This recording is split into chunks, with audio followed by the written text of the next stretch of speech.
Law 13. When asking for help, appeal to people's self-interest, never to their mercy or gratitude. जब आप help मांगते हो तो लोगों के सेल्फ इंटरेस्ट को टारगेट करो, उनकी मर्सी या ग्रेटिट्यूड पर डिपेंड मत करो। अगर आप उन्हें अपने पास्ट फेवर्स याद दिलाओगे तो वो आपको इजीली इग्नोर कर देंगे। इंस्टेड अपनी रिक्वेस्ट में ऐसा एंगल ढूंढो जो उन्हें डायरेक्टली बेनिफिट करता हो, उनका फायदा हाईलाइट करो और देखो वो इंस्टेंटली एक्साइटेड हो जाएंगे। Law 14. Pose as a friend, work as a spy. अपने राइवल्स के बारे में जानना क्रिटिकल है। स्पाइस का यूज करो वैल्यूएबल इंफॉर्मेशन कलेक्ट करने के लिए ताकि आप हमेशा एक कदम आगे रहो। बेटर ऑप्शन, खुद एक पोलाइट फ्रेंड बनो लेकिन अंदर से SPY बनकर लोगों की वीकनेस और इंटेंशंस प्रोब करो। हर सोशल इंटरैक्शन एक गोल्डन अपॉर्चुनिटी है स्पाइंग के लिए। Law 15. Crush your enemy totally. सारे ग्रेट लीडर्स को यह बात पता थी कि एक फियर्ड एनिमी को पूरी तरह क्रश करना पड़ता है। अगर एक छोटा सा एम्बर भी जलता रहा तो एक दिन वो फायर बन जाएगा। हाफ वे रोकना सबसे बड़ी मिस्टेक है। अपने एनिमी को सिर्फ बॉडी में नहीं, स्पिरिट में भी तोड़ दो। Law 16. Use absence to increase respect and honour.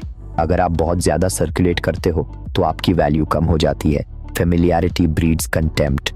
Established होने के बाद थोड़ा डिस्टेंस क्रिएट करो। स्कैर्सिटी आपकी वैल्यू को ऑटोमेटिकली इंक्रीज कर देता है।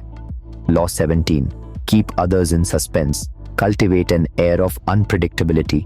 ह्यूमन बीइंग्स हैबिट के क्रीचर्स होते हैं और प्रिडिक्टेबिलिटी उन्हें कंट्रोल का इल्यूजन देती है। डिलिबरेटली अनप्रिडिक्टेबल बनो, इससे लोग ऑफ बैलेंस हो जाएंगे और आपकी स्ट्रैटेजी समझ ही नहीं पाएंगे। एक्सट्रीम अनप्रिडिक्टेबिलिटी इंटिमिडेशन क्रिएट कर सकता है।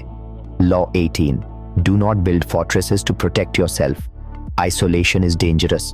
फोर्ट्रेस में बंद रहना सेफ लग सकता है लेकिन असल में ये आपको वैल्यूएबल इंफॉर्मेशन और एलाइज से कट ऑफ कर देता है।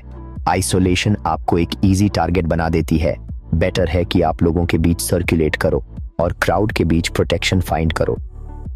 Law 19. Know who you are dealing with, do not offend the wrong person. दुनिया में हर इंसान अलग होता है, हर कोई आपकी स्ट्रैटेजीज पर एक जैसा रिएक्ट नहीं करता। कुछ लोग लाइफ लॉन्ग रिवेंज मोड में चले जाते हैं। केयरफुली चूज करो कि किसके साथ खेलना है। रॉन्ग पर्सन को ऑफेंड मत करो वरना प्राइस बहुत बड़ा होगा। Law 20. Do not commit to anyone. जो फूल होता है वही जल्दी साइड्स लेता है। किसी एक कॉज या पर्सन के साथ कमिट मत करो, सिर्फ अपने खुद के इंटरेस्ट के साथ लॉयल रहो। इससे आप दूसरों के बीच मास्टर बनकर उभरोगे। लोग आपको परस्यू करेंगे instead of the other way around. Law 21. Play a sucker to catch a sucker, seem dumber than your mark. कोई भी खुद को दूसरों से स्टूपिड नहीं मानना चाहता।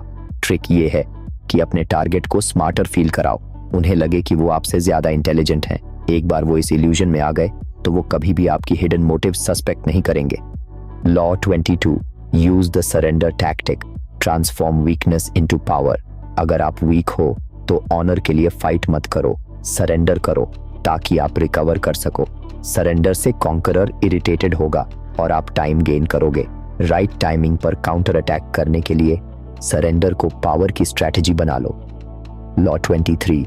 Concentrate your forces. अपनी एनर्जी को स्प्रेड मत करो, फोकस करो एक स्ट्रॉन्ग पॉइंट पर। एक रिच माइंड को डीप एक्सप्लोर करो बजाय कि कई शैलो स्पॉट्स के। इंटेंसिटी हमेशा एक्सटेंसिटी पर जीतती है। पावर गेन करने के लिए एक की एलाई या पेट्रन फाइंड करो जो आपको लंबे समय तक फीड कर सके। Law 24. Play the perfect courtier. Perfect courtier वो है जो पावर के सेंटर में थ्राइव करता है। वो इनडायरेक्शन की आर्ट में मास्टर होता है, अपने सुपीरियर्स को फ्लैटर करता है और ग्रेसफुली इन्फ्लुएंस क्रिएट करता है। कोर्टियरशिप की लॉज सीखो और अप्लाई करो। रिजल्ट कोई लिमिट नहीं होगी कि आप कितनी ऊंचाई तक राइज कर सकते हो।